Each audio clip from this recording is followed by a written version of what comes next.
ಗೌರಿ ನಿರಂತರ ವಿಭೂಷಿತ ವಾಮ ಭಾಗವು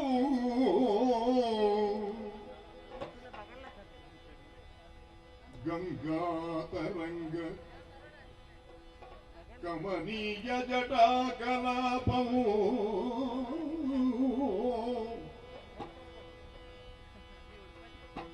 ಗೌರಿ ನಿರಂತರ ವಿಭೂಷಿತ ವಾಮ ಭಾಗವು ನಾರಾಯಣ ಪ್ರಿಯಂ ಅನಂಗಮದ ಪಗಾರವು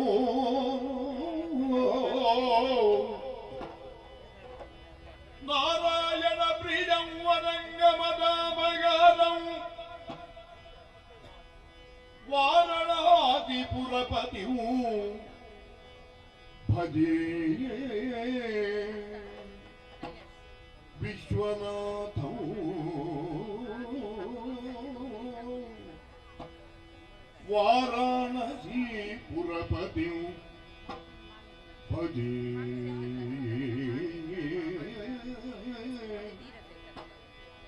ವಿಶ್ವನಾಥವು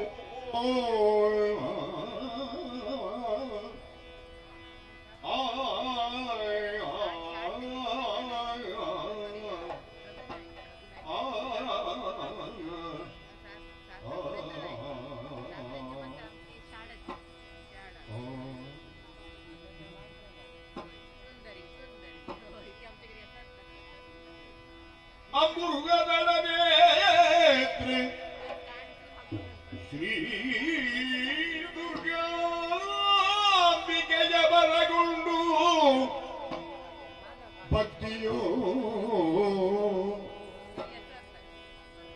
ಅಂಬಿಕಾಸುತ ವಿಘ್ನರಾಜನ ಬಿರಿದು ಸಂಸ್ತುತಿಸಿ ಅಂಬುನಿಧಿಯ ಆತ್ಮಜೆಗೆ ಕೈ ಮುಗಿದೋ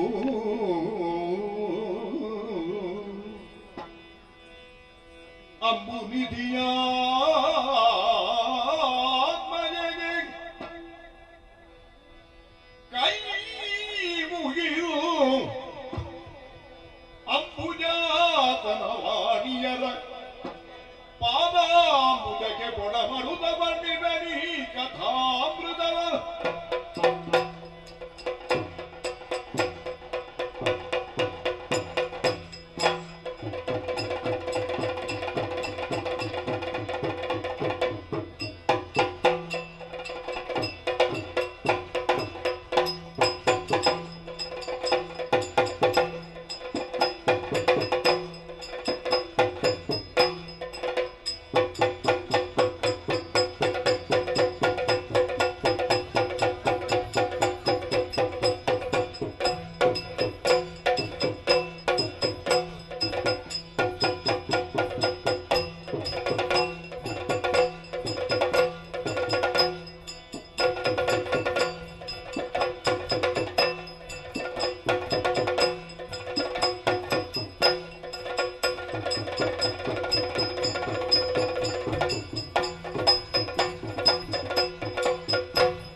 Oh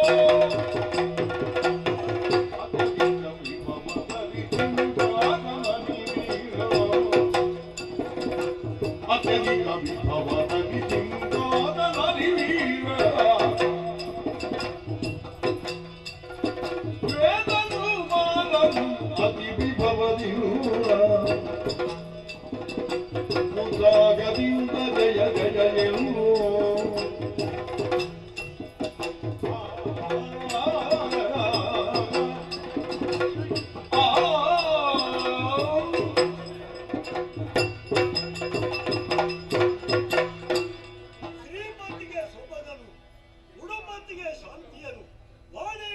ಚಾತುರ್ಯವನ್ನು ಕೊಟ್ಟು ಕರುಣಿಸಿದಂತಹ ಗುರುಮೂರ್ತಿ ಪರಮಾತ್ಮನಿಗೆ ಮೊದಲನೇದಾಗಿ ವಂದಿಸಿಕೊಂಡಿದ್ದೇನೆ. ಅಯ್ಯ, ಈ ವರ್ತಮಾನ ಕಾಲದಲ್ಲಿ ಭೂದೇವಿ ಸೆಳೆದುಟ್ಟ ಶ್ವೇತವಸನವ ಲಕ್ಷ್ಮೀದೇವಿಯ ಕರುಣಮುಕ್ತಿಕ ಹಾಡು ಎಂಬಂತೆ ರಾರಾಜಿಸುವ ಒಂದು ಪುರವಿದ್ರೆ ಅದು ನಮ್ಮ ರುದ್ರಾಖ್ಯಪುರ. ಈ ರುದ್ರಾಖ್ಯಪುರವನ್ನು ಆಳುತ್ತಿದ್ದವರು ರತ್ನಶೇಖರ ಭೂಪತಿಗಳು, ಅವರ ಮಗ ಶ್ವೇತಕುಮಾರನೇ ನಾನು.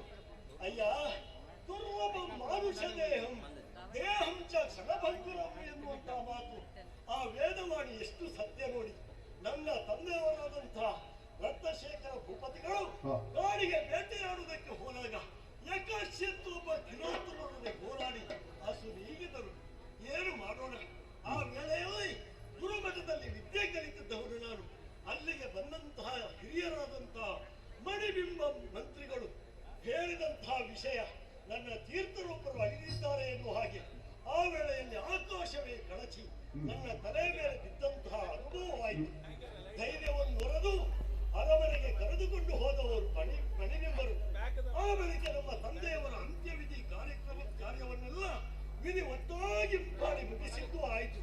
ಆ ಬಳಿಕ 18ನೇ ದಿನ ಬರುವ ಈ ಸಿಂಹಾಸನವನ್ನು ಏರ್ಬೇಕು. ಯಾಕಂತ ಹೇಳಿದ್ರೆ ಹೆಚ್ಚು ದಿವಸ ನಮ್ಮ ಈ ಸಿಂಹಾಸನವನ್ನು ಬರಿದು ಬಿಟ್ರೆ ರಾಜ್ಯದಲ್ಲಿ ಅರಾಜಕತೆ ಉಂಟಾಗುವುದಕ್ಕೆ ಸಾಧ್ಯವಿದೆ ಎನ್ನುವ ಹಾಗೆ ಹೇಳಿದ್ರು. ಆದ ಕಾರಣವೇ 18ನೇ ದಿನ ಸಿಂಹಾಸನವನ್ನು ಏರಿದೆ. ಸಿಂಹಾಸನವನ್ನು ಏರಿದ ತಕ್ಷಣ ಬರಬೇಕು ಅಲ್ಲಿ ನಾರದ ಮಹರ್ಷಿಗಳು ತ್ರಿಕಾಲಜ್ಞಾನಿಗಳಾದಂತಹ ಅವರು ಹೇಳಿದಂತಹ ಮಾತು, ಶ್ವೇತಕುಮಾರ ಪಟ್ಟವನ್ನು ಏರಿರುವೆ ಸಹಜ, ಆದರೆ ಪಟ್ಟದ ರಸಿಯಲ್ಲಿ ಹೇಳು ಅಂತೇಳಿ. ಆಗ ಅವರೊಡನೆ ನಾನು ಕೇಳಿದೆ, ಸ್ವಾಮಿ ಏನ್ ಮಾಡ್ಬೇಕು ಅಂತ ಹೇಳಿ. ಅವರು ಮಾರ್ಗದರ್ಶನವನ್ನು ಮಾಡಿದ್ದಾರೆ. ಅವರು ಹೇಳಿದ ಹಾಗೆ ನನ್ನ ಮಂತ್ರಿಯಾದಂತಹ ಮಣಿಬಿಂಬರನ್ನು ನೇರವಾಗಿ ಕಾಶಿ ದೇಶಕ್ಕೆ ಕಳುಹಿದೆ. ಕಾಶಿ ದೇಶದಲ್ಲಿರುವಂತಹ ಶೂರಸೇನನ ಮಗಳು ಶಿವ ಎಂಬವಳನ್ನು ಮದುವೆ ಆಗಬೇಕು ಅಂತ ನಾರದರು ಹೇಳಿದ್ದು. ಆ ಬಳಿಕ ಅವಳನ್ನು ಮದುವೆ ಕೂಡ ಆದೆ. ಹಾಗೆ ಮದುವೆಯಾಗಿ ನನ್ನ ಮಾವನ ಮನೆಯಲ್ಲಿ ಕೆಲವಾರು ದಿವಸಗಳನ್ನು ಕಳೆದ ಹಾಗಾಯ್ತು. ಈಗ ರುದ್ರಪುರಕ್ಕೆ ಹೋಗ್ಬೇಕಲ್ಲ, ಅದಕ್ಕೆ ನನ್ನ ಹೆಂಡತಿ ಶಿವೆ ಹೊರಡುವ ಸಿದ್ಧತೆಯಲ್ಲಿದ್ದಾಳೆ. ಆದ್ರೆ ಇದುವರೆಗೂ ಕೂಡ ಹೊರಡುವುದೇ ಇಲ್ಲ. ತವರು ಮನೆ ಅಲ್ವಾ? ಓ ಶಿವೆ,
ಪುರಗುಗೆ ಈಗನ ಪುರಡು ಬರುತ್ತ ಪುರಗೆ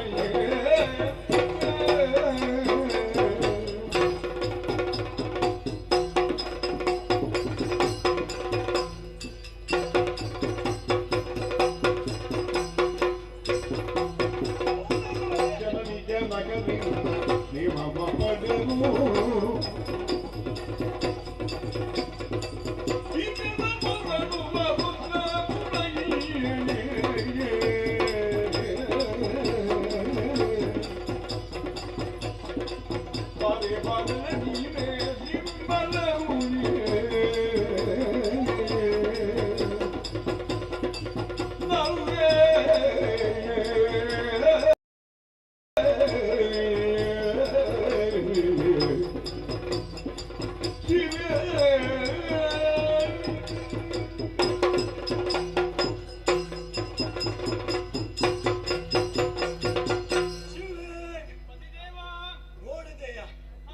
ಎಷ್ಟೊಂದು ಚಂದದ ರೀತಿಯಲ್ಲಿ ನನ್ನ ಮತ್ತು ನಿನ್ನ ಮದುವೆ ಆಯ್ತು ಅಲ್ವೇನೆ.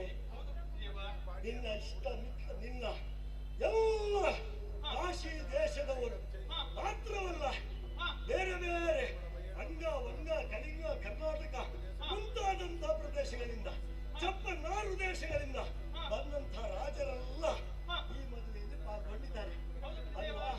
ಹಾಗೆ ಮದುವೆಯಾಗಿ ಕೆಲವು ದಿನಗಳೇ ಉರುಳಿದವು. ಇವತ್ತು ನಾನೇ ಹೇಳಿದ್ದೇನೆ, ತಡ ಮಾಡಬಾರ್ದು, ಸಮಯಕ್ಕೆ ಸರಿಯಾಗಿ ನಾವು ಹೊರಟು ಹೋಗ್ಬೇಕು ರುದ್ರಕ್ಕೆಪುರಕ್ಕೆ ಅಲ್ವೇನೆ. ನೀನು ತವರು ಮನೆಯನ್ನು ಬಿಡುವಾಗ ನೋಡ್ತಾ ಇದ್ದೇನೆ, ಮದುವೆಯಾಗಿ ನೀನು ಹೊರಡುವುದಲ್ವಾ. ಒಂದು ಕಡೆಯಲ್ಲಿ ನಿನ್ನ ಅಮ್ಮ ರೋಧಿಸುವುದು, ಮತ್ತೊಂದು ಕಡೆಯಲ್ಲಿ ನಿನ್ನ ಗೆಳತಿಯರೆಲ್ಲ ಕುಳಿತುಕೊಂಡಿದ್ದಾರಲ್ಲ, ಅವರೆಲ್ಲ ಕಣ್ಣೀರನ್ನೇ ಸುರಿಸ್ತಾ ಇದ್ದಾರಲ್ಲ. ಯಾಕೆ ಯಾಕೆ ಅದು? ಪ್ರತಿಭಾ ಸೀಮಾ ಮತ್ತೆ ಮುಂತಾದವರ ನನ್ನ ಗೆಳತಿಯರು ಕಣ್ಣೀರನ್ನು ಸುರಿಸ್ತಾ ಇದ್ದಾರೆ. ಹೌದಾ? ಆ ಪ್ರತಿಭಾ ಅನ್ನೋಳು ನಿನ್ನ ಮಿತ್ರ. ಆಟ ಊಟ ಓಟ ಪಾಠಗಳಲ್ಲೆಲ್ಲ ಆಟ ಆಡಿಕೊಂಡಿದ್ದವರು ನೀವು. ಅವಳನ್ನು ಬಿಟ್ಟು ಬರುವುದಕ್ಕೆ ನಿನಗೆ ಮನಸ್ಸಿಲ್ಲ, ನಿನ್ನನ್ನು ಬಿಟ್ಟಿರುವುದಕ್ಕೆ ಅವಳಿಗೆ ಮನಸ್ಸಿಲ್ಲ ಅಲ್ವೇನೆ. ಒಟ್ಟಾರೆ ನಿಮ್ಮ ಮಿತ್ರತ್ವ ಅಂತ ಹೇಳಿದ್ರೆ ಹೀಗೆ ಇರ್ಬೇಕು. ಇರ್ಲಿ, ಹಾಗಂತ ಹೇಳಿ ನಾವು ತಡ ಮಾಡಬಾರ್ದಲ್ಲ, ವೇಳೆಯನ್ನು ಕಳೆಯಬಾರದು ಅಂತ ರಥ ಸಿದ್ಧತೆಯಲ್ಲಿದೆ. ರಥವನ್ನು ಏರಿ ನೇರವಾಗಿ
ಅಜ್ಜಿ ನಿಮ್ಮವರಿಗೆ ನಾನು ಅಜ್ಜಿಯಾಗಿ ಕಾಣ್ತಾ ಇದ್ದೇನೆ ನಿಮ್ಗೆ ಏನು ಸಂಸಾರ ಮಾಡುವುದು ಎಷ್ಟು ಪ್ರಾಯ ಅದಕ್ಕೆ? 16 ಕಳೆದು 17ನೇ ಯೌವನಕ್ಕೆ ಕಾಲಿಟ್ಟಿದ್ದೇನೆ. 16 ಕಳೆದು 61. ನಿಮಗೆ ಕಣ್ಣು ಕಾಣ್ತಾ ಇಲ್ವಾ? ಇಲ್ಲ. ಅದು ಅರ್ಥ ಆಯ್ತು ಈಗ ನನಗೆ. ಯಾಕಂತ ಹೇಳಿದ್ರೆ ಯೌವನದ ಹುಡುಗಿಯನ್ನು ನೋಡಬೇಕಾದ್ರೆ ನಿಮಗೆ 61ರ ಮುದುಕಿಯನ್ನು ಕಂಡಾಗ ಆಗ್ತಾ ಇದೆ. ಬಿಡಿ ಸ್ವಾಮಿ, ನೀವು ನಮ್ಮವರಲ್ವಾ? ಹಾಗಿರ್ಬೇಕಾದ್ರೆ ನಿಮ್ಮಲ್ಲಿ ನಾವು ವಾದ ಮಾಡ್ಲಿಕ್ಕೆ ಸರಿ ಇಲ್ಲ. ಯಾಕಂದ್ರೆ ನನ್ನ ಅಣ್ಣನ ಆಸ್ಥಾನದಲ್ಲಿ ಗಾಯನದ ವಿದ್ವಾಂಸರಲ್ಲ ನೀವು. ಹಾಗಿರ್ಬೇಕಾದ್ರೆ ನಿಮ್ಮ ಹತ್ರ ಯಾವುದೇ ರೀತಿಯಂತಹ ನನಗೆ ಬೇಜಾರಿಲ್ಲ. ಓ ಸ್ವಾಮಿ, ನೀವೀಗ ಹೇಳಿದ್ರಲ್ಲ ನನ್ನನ್ನು ನೋಡ್ಬೇಕಾದ್ರೆ ನಿಮಗೆ ಹೇಗೆ ಕಂಡಿತು? ಒಂದು ಯೌವನದ ಹುಡುಗಿ ಹಾಗೆ. ಹಾಗಿದ್ರೆ ಯೌವನಕ್ಕೆ ಕಾಲಿಟ್ಟಿದ್ದೇನೆ, ಮದುವೆ ಆಗ್ಬೇಕಾ ಬೇಡವಾ? ಈಗಷ್ಟೇ ನನಗೊಂದು ಆಲೋಚನೆ ಬಂತು. ಮದುವೆ ಆಗಿದ್ರೆ ಒಳ್ಳೇದಿತ್ತು. ಹೇಗೆ ನಿಮ್ಮ ಅಭಿಪ್ರಾಯ? ಅಲ್ಲ, ನಿಮ್ಮ ಹತ್ರ ಯಾರು ಕೇಳ್ತಾ ಇದ್ದಾರೆ ಸ್ವಾಮಿ? ನಿಮ್ಮೊಟ್ಟಿಗೆ ಅಲ್ಲ, ನನಗೆ ಮದುವೆ ಆಗಿದ್ರೆ ಹೇಗೆ ಅಲ್ವಾ? ಆದರೆ ಮದುವೆ ಆಗ್ಬೇಕು, ಅದರ ಮೊದಲು ಹೊಟ್ಟೆಯನ್ನು ತುಂಬಿಸ್ಬೇಕಲ್ವಾ?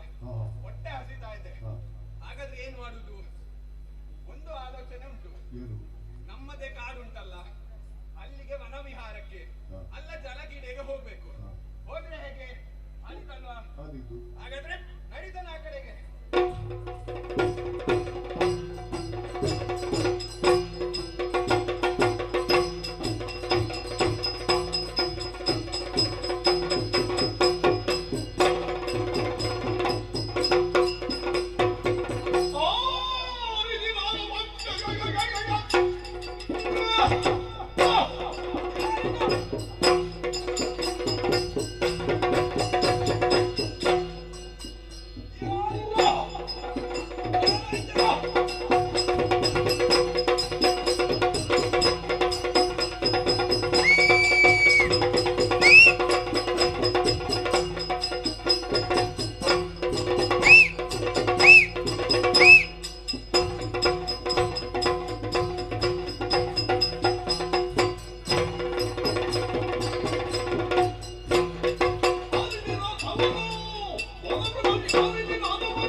ನಮಗೆ ಹಂದಿ ಎಲ್ಲ ಸಾಕಾಗುದಿಲ್ಲ.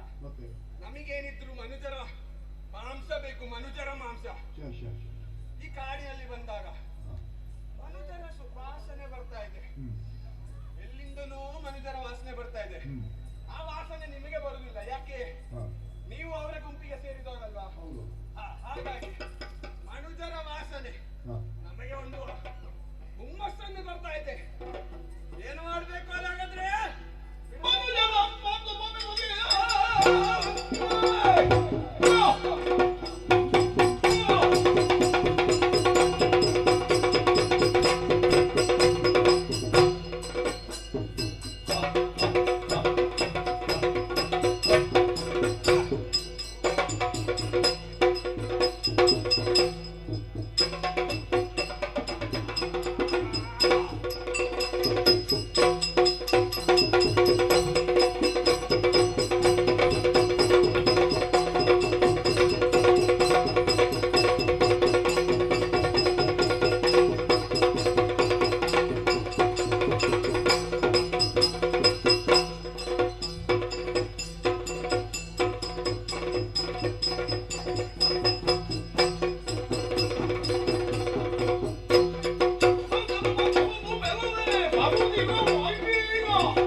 ಬೇಕಾದಂತಹ ಅಂಗಾಂಗಗಳಿದೆ ಮನುಷ್ಯನಿಗೆ, ಹೌದಾ ಅಲ್ವಾ? ಈ ಎರಡು ಕಿವಿಗಳನ್ನ ಎಣ್ಣೆಗೆ ಬಿಟ್ಟು ಒಂದು 2 ದಿವಸದ ನಂತರ ತಿನ್ನಬೇಕು. ಎಂತ ರುಚಿ ಗೊತ್ತುಂಟ ಸ್ವಾಮಿ. ಅದು ಬಿಡಿ, ಆ ಕರುಳನ್ನ ಹೀಗೆ ಹಿಡಿದು ಕರುಳನ್ನು ಹಿಡಿದು ಕುತ್ತಿಗೆಗೆ ಹಾಕೋದು. ಈಗ ನಿಮಗೆ ಅಷ್ಟು ಮಾತ್ರ ಗೊತ್ತಿದೆ ಸ್ವಾಮಿ, ನೀವು ಭೂಲೋಕಕ್ಕೆ ಹೋಗಲಿಲ್ಲ. ಈ ಕರುಳನ್ನು ತಿನ್ನುವುದು ಈಗ ಜನಗಳು ಸರ್ವೇ ಸಾಮಾನ್ಯವಾಗಿದೆ. ಒಂದಿಷ್ಟಿಷ್ಟು ಉದ್ದದ್ದು ಕರುಳು ಸ್ವಾಮಿ, ಎಲ್ಲಿ ಹೋದ್ರೂ ಅದನ್ನೇ ಕೊಡ್ತಾರೆ. ಆದ್ರೆ ನಮಗೆ ಅಂತದೆಲ್ಲ ಸಿಗುವುದಿಲ್ಲ. ಕರುಳಿನ ಒಳಗಿದ್ದದ್ದು ಭಾರಿ ರುಚಿ.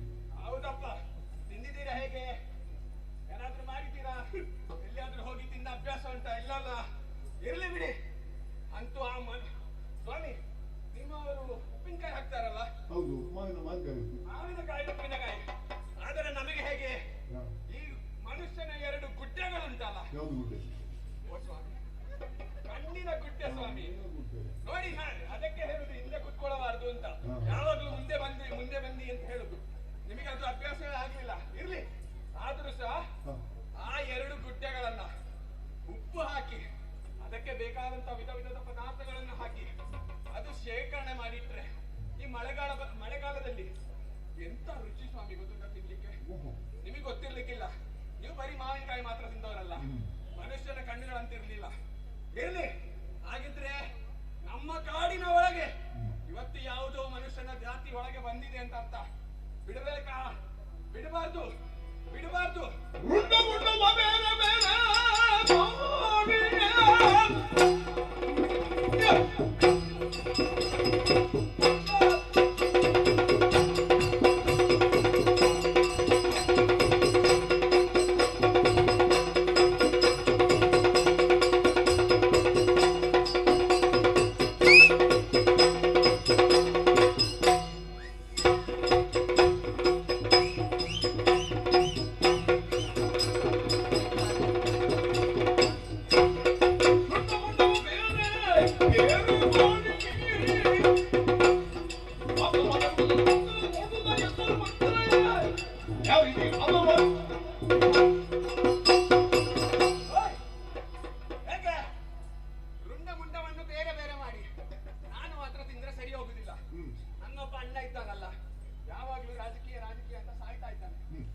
ಹಾಗಾದ್ರೆ ಅವನಿಗೆ ಸ್ವಲ್ಪ ಕೊಂಡೋಗ್ತೇನೆ.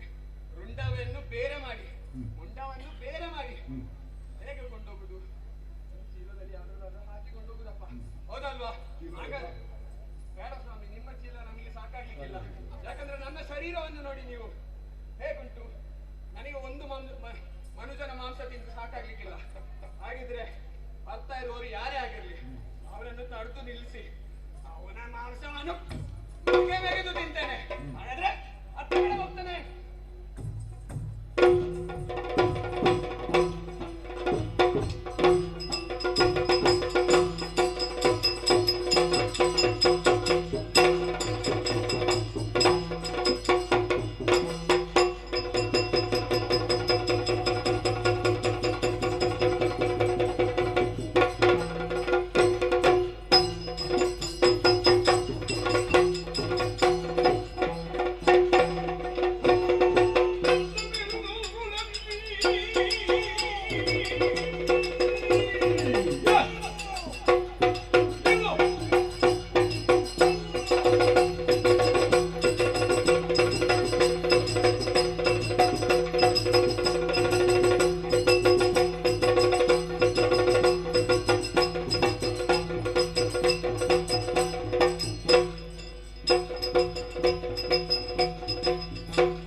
ಏನು ಏ ಪೋರ ನಿನ್ನನ್ನು ನೋಡ್ಬೇಕಾದ್ರೆ ನನಗೆ ಕೋಪ ಬರ್ತಾ ಇಲ್ಲ. ಯಾಕೆ ಗೊತ್ತುಂಟಾ? ನೀನು ಅಷ್ಟು ಒಳ್ಳೆಯ ತರುಣ, ನೋಡ್ಲಿಕ್ಕೆ ಸುರ ಸುಂದರಾಂಗ. ಓಹೋ ನೋಡು, ನಾನು ಈಗ 16 ಕಳೆದು 17ಕ್ಕೆ ದಾರಿದವಳಷ್ಟೇ. ಎಷ್ಟು ಎಷ್ಟು ಎಷ್ಟು ಓ ಸ್ವಾಮಿ, ನೀವು ನನ್ನವರಾಗಿ ಅವನಿಗೆ ಯಾಕೆ ಇದು ಮಾಡ್ತಾ ಇದ್ದೀರಿ? 16 ನಮ್ಮವರೇ ನಮಗೆ ಇದು. 16 66 ಓ ಹುಡುಗ, ಏನು 66 ಅಲ್ಲಿಗಿದ್ದಾಳೆ. ನೋಡು, ಏನ್ ಹೇಳಿದೆ ನೀನು? ಶ್ವೇತಕುಮಾರ ಅಂತ ಹೇಳಿ ನಿನ್ನ ಹೆಸರು ಅಲ್ವಾ? ಹೌದು. ಯಾವುದೇ ಆಗಲಿ, ಮನ್ಮಥನ 5 ಬಾಣಗಳು ನನ್ನ ಎದೆಯನ್ನು ಬಂದು ಸ್ಪರ್ಶಿಸಿದೆ. ಅದರಿಂದಾಗಿ ಮನ್ಮಥನ ಬಾಣ ತಾಗಿದಾಗ ನೀನು ಸಾಯಲಿಲ್ಲ ಯಾಕೆ? ನೋಡು, ಹೋಗಿ ಹೋಗಿ ನೀನು ಎದೆಯನ್ನು ನೋಡ್ಬಾರ್ದು. ಅದು ಹೇಗೆ ಈಗಿನ ಕಾಲದಲ್ಲಿ ಹೇಗೆ ಹೋಗ್ಲಿ, ಆಯ್ತಾ, ಯಾರು ಹೇಗೆ ಹೋಗ್ತಾರೆ ಅಂತ ಹೇಳಿ. ಆದ್ರೆ ನಿನಗೆ ಒಂದು ಸ್ವಲ್ಪ ಗತ್ತುಂಟು, ಹಾಗಿರ್ಬೇಕಾದ್ರೆ ನಮ್ಮದು ನೋಡು ಗತ್ತುಗಾರಿಕೆ ಗತ್ತುಗಾರಿಕೆ ಸ್ವಲ್ಪ ನಾಚಿಕೆ ಉಂಟು. ಅದರಿಂದಾಗಿ ನನ್ನ ಕೋಪದಲ್ಲಿ ಮಾತಾಡ್ತಾ ಇಲ್ಲ. ಏ ಹುಡುಗ, ಏನು ಒಳ್ಳೆ ಮಾತಿನಿಂದ ಇರ್ತಾ ಇದ್ದೆ. ಏನು ನೋಡು, ಅವಳನ್ನು ಬಿಡು. ಒಳ್ಳೆಯಾರೋಳು ನನ್ನ ಹೆಂಡತಿ ಅಂದ್ರೆ ನನ್ನ ಸಾವತಿ. ಮುಚ್ಚು ಬಾಯಿ. ಮಾತನ್ನು ಕೇಳು ಮೊದಲು. ಯಾಕೆ ನಿನಗೆ ಕೇಳಲಿಕ್ಕೆ ವ್ಯವಧಾನ ಇಲ್ವಾ ನಿನಗೆ? ಏನು ಏನು ಹೇಳು. ಅವಳನ್ನು ಬಿಡು. ನೋಡು, ಇದು ನಮ್ಮದೇ ಕಾಡು. ವೃದ್ಧೇಯಾಸುರ ನನ್ನ ಅಣ್ಣ, ಅವನದ್ದೇ ಇಲ್ಲಿ ಆಳ್ವಿಕೆ. ನಿನ್ನನ್ನು ರಾಜನಾಗಿ ಇಟ್ಕೊಳ್ತೇನೆ. ಬಂದರೆ ಒಳಿತು, ಇಲ್ಲದೆ ಇದ್ರೆ ತೊಂದರೆ ಇಲ್ಲ. ನನಗೆ ಹೊಟ್ಟೆ ಹಸಿತಾ ಇದೆ. ನಿನ್ನನ್ನು ಕುಟುಂಬ ಮಾಡಿಯೇ ಮಾಡ್ತೇನೆ. ಹೊಟ್ಟೆ ಹಸಿದ್ಯಾ?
ಸಂತದರಿ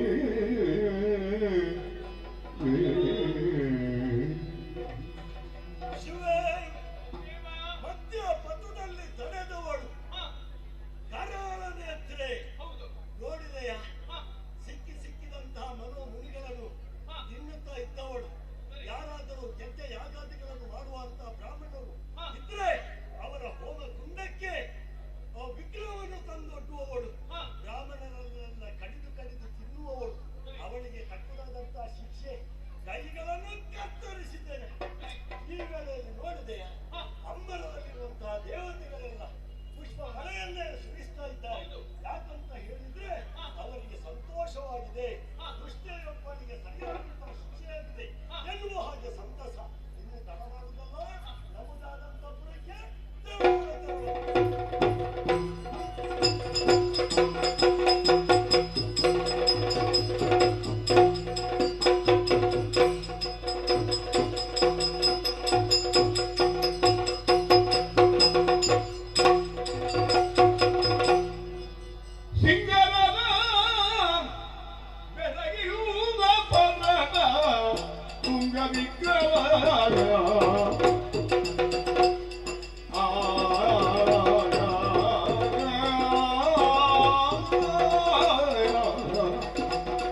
ಸುಂದರಿಗೆ ಹೊಸ ಯೌವನದ ಬಗೆಯು ಬರಲು ಹೊಸ ಯೌವನದ ಬಗೆಯು ಬರಲು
ಹೌದಲ್ಲ ನೋಡಿ, ತಾಯಿ ನನ್ಗೆ ನೀವು ಕೇಳಿದ್ರೆ ನನ್ಗೆ ತಾಯಿ ಇಲ್ಲ, ಆದ್ರೆ ತಂದೆಯವರು ಇದ್ದಾರೆ.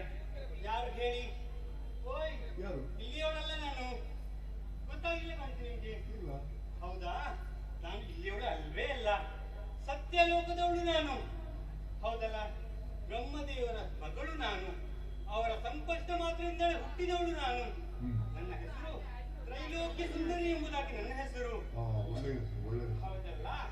ನೋಡಿ, ನನಗೆ ನನ್ನ ತಂದೆಯವರು ಸೃಷ್ಟಿ ಮಾಡಿದ ಮೇಲೆ ಅವ್ರಿಗೇನೋ ಅವರ ಕೆಲಸ ಮಾಡ್ತಾನೆ ಇರ್ತಾರೆ. ನೋಡಿ, ಅವರಿಗೆ ನೋಡಿ ಎಲ್ಲಾದ್ರೂ ಸಮಯ ಸಿಗುತ್ತಾ? ನೋಡಿ, ಇಲ್ಲ, ಅವ್ರಿಗೆ ಸಮಯ ಸಿಗುವುದೇ ಇಲ್ಲ. ಅವರ ಕೆಲಸ ಏನು? ಸೃಷ್ಟಿ ಮಾಡೋದು. ಹಾಗಾಗಿ ನನಗೆ ಅಲ್ಲೇ ಕುಳಿತು ಏನು ಬೇಸರ. ಅದಕ್ಕಾಗಿ ನಾನು ನೇರವಾಗಿ ತಂದೆಯಲ್ಲಿ ಹೋಗಿ ಕೇಳಿದೆ, ತಂದೆಯವರೇ, ನನಗೆ ಇಲ್ಲಿ ಕುಳಿತು ತುಂಬಾ ಬೇಸರ ಆಗ್ತದೆ, ಏನು ಮಾಡಿ ನಾನು ಅಂತ. ಅದಕ್ಕಾಗಿ ತಂದೆಯವರು ಹೇಳಿದ್ರು, ನೀನು ಎಲ್ಲಿ ಬೇಕಾದ್ರೂ ಹೋಗು ಮಗಳೇ ಅಂತ. ಆದ್ರೆ ಒಂದು, ನೀನು ಬ್ರಹ್ಮದೇವನ ಮಗಳು, ಅದನ್ನು ನೆನಪಿನಟ್ಟಿಕೊಡು ಅಂತ ಹೇಳಿದ್ರು. ಹಾಗಾಗಿ ಎಲ್ಲಿ ಹೋಗಲಿ ಅಂತ ನಾನು ಯೋಚನೆ ಮಾಡುತ್ತಾ ಹೌದು, ಭೂಲೋಕಕ್ಕೆ ಹೋಗ್ಬೇಕು. ಯಾಕಂದ್ರೆ ಭೂಲೋಕದಲ್ಲಿ ನಿತ್ಯ ನೂತನವಾಗಿರ್ತದೆ ಈ ಭೂಲೋಕ. ಹಾಗಾದ್ರೆ ನಾನು ಕೆಳಗೆ ಇಳಿದು ಬಂದಿದ್ದೇನೆ ಭೂಲೋಕಕ್ಕೆ. ಹೌದು, ಈ ದಟ್ಟವಾದ ಅರಣ್ಯ ಅಷ್ಟೇ ಅಲ್ಲ, ಮರಗಳು, ಗಿಡಗಳು, ಬಳ್ಳಿಗಳು ಎಷ್ಟು ಆಹಾ, ಒಳ್ಳೆ ಜಾತಿಯ ಹೂಗಳು, ಬಳ್ಳಿಗಳು. ಅದನ್ನು ನೋಡುತ್ತಾ ಎರಡನೇದು ನೋಡೋಣ ಹಾಗಾದ್ರೆ.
ರಂಬೆ ಊರ್ವದಿಯರಲ್ಲಿ ಬರೋ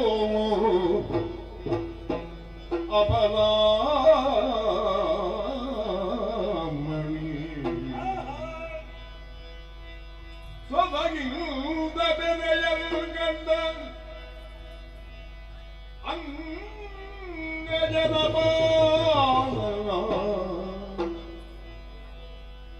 ಅಂಗಜನ ಬಾಣದಾಗಲ್ಗೆ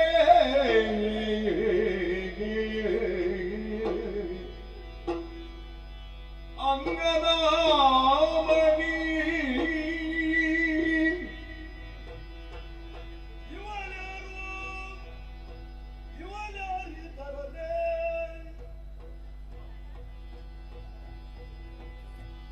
ಇವನಿದರೆ ಮಂಜುಳ ಗಾತ್ರೆ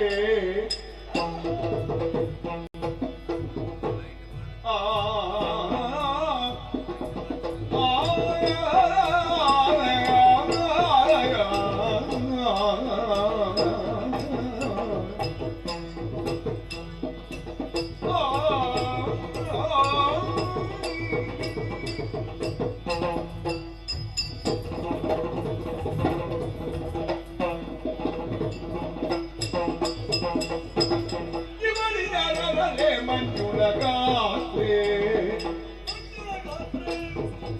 ತ್ರೈಭುವನ ಮೋಹಿನಿ ಸಾರದ ನೇತ್ರೆ ತ್ರೈಭುವನ ಮೋಹಿನಿ ಸಾರದ ನೇತ್ರೆ ಸಾರದ ನೇತ್ರೆ ಸಾರದ ನೇತ್ರೆ ಸಾರದ ನೇತ್ರೆ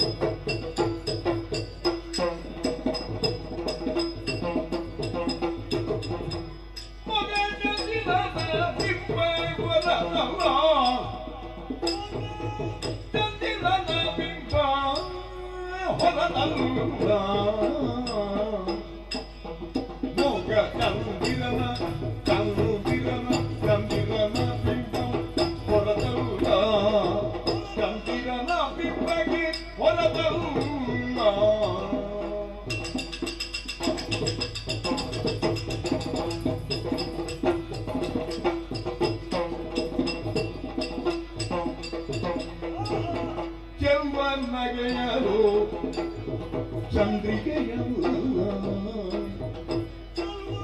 ಚೆಲ್ವನ್ನಗೆಯದು ಚಂದ್ರಿಕೆಯದು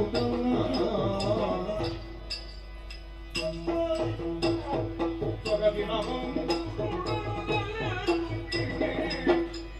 ಬಗೆ ನೋಡಲಿ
ಹೂಗಳನ್ನೆಲ್ಲ ಕೊಯ್ತಾ ಇದ್ದಾಳೆ, ತನ್ನಷ್ಟಕ್ಕೆ ಹಾಡ್ತಾ ಇದ್ದಾಳೆ.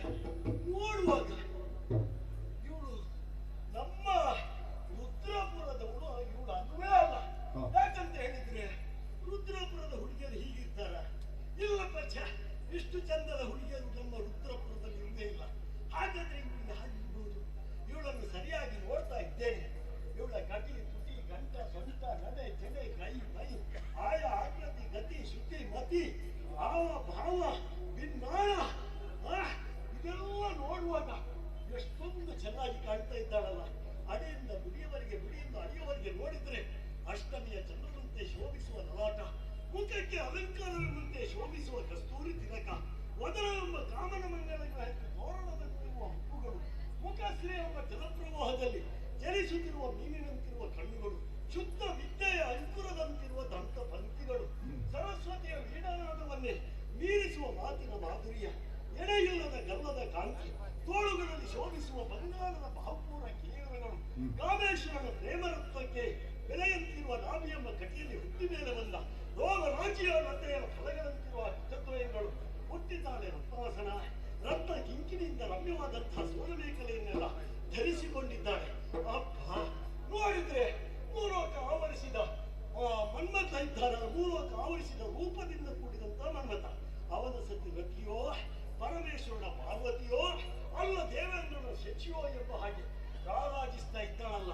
ಈ ಸುಂದರ ತರುಣಿ ಯಾರಿರ್ಬೋದು? ಹಾಗಾದ್ರೆ ಇವಳನ್ನು ಹೀಗೆ ಬಿಟ್ಟರೆ ಆಗುದಿಲ್ಲ. ಯಾಕಂತ ಹೇಳಿದ್ರೆ ಮಾತನಾಡಲೇಬೇಕು. ಮಾತನಾಡದಿದ್ರೆ ನೇರವಾಗಿ ಮುಂದೆ ಹೋಗುದಿಲ್ವ?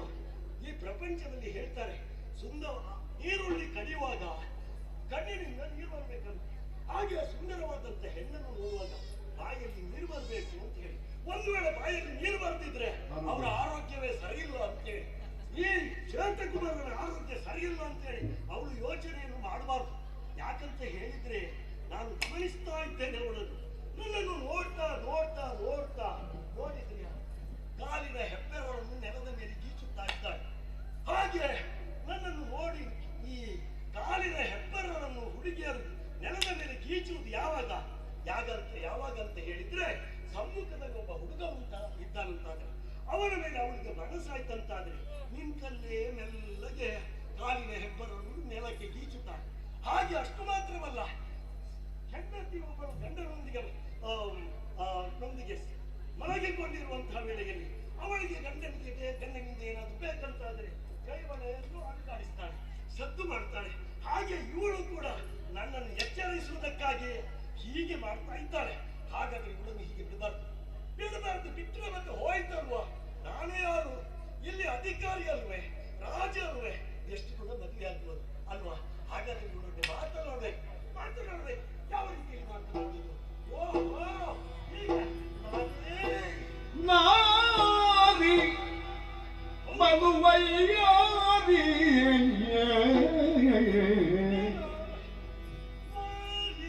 ನಾರಿ ಬಲುವಯ್ಯ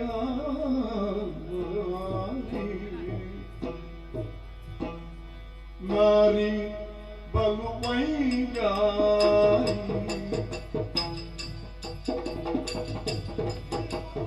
ಜಾನಿಯಳೇನು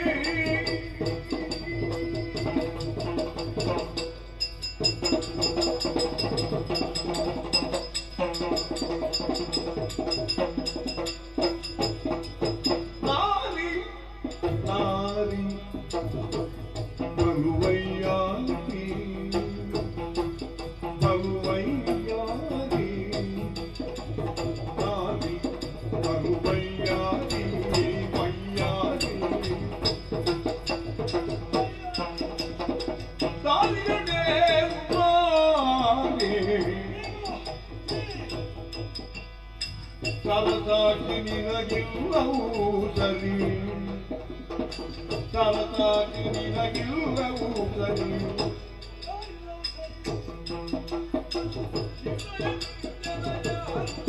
ನವಿದುಗುಡೆ ಮಾರಿ ವಯ್ಯಾರಿ ಮಾರಿ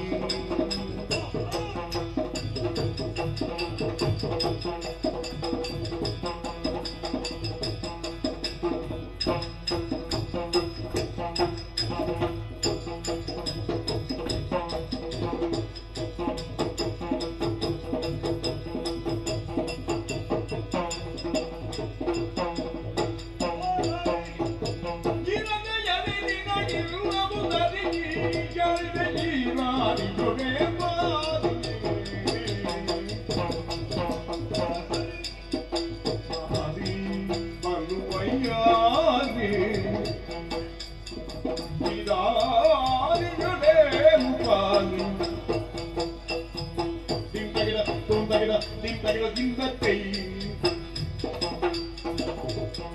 ದಿನ ತಗಡ ತಗ ದಿನ ತಗಡ ತಗ ದಿನ ತಗಡ ದಿನ್ನತ್ತೈ ತೆಯ್ಯದ ದಿನ ತಗ ದಿನ ತಗ ದಿನ್ನತ್ತೈ ತೆಯ್ಯದ ದಿನ್ನದೆ ದೊಂಬದ ದಿನ್ನತ್ತೈ ತೆಯ್ಯದ ದಿನ್ನದೆ ದೊಂಬದ ದಿನ್ನತ್ತೈ ದಿನತ್ತೈ ದಿನತ್ತೈ ದಿನತ್ತೈ ದಿನತ್ತೈ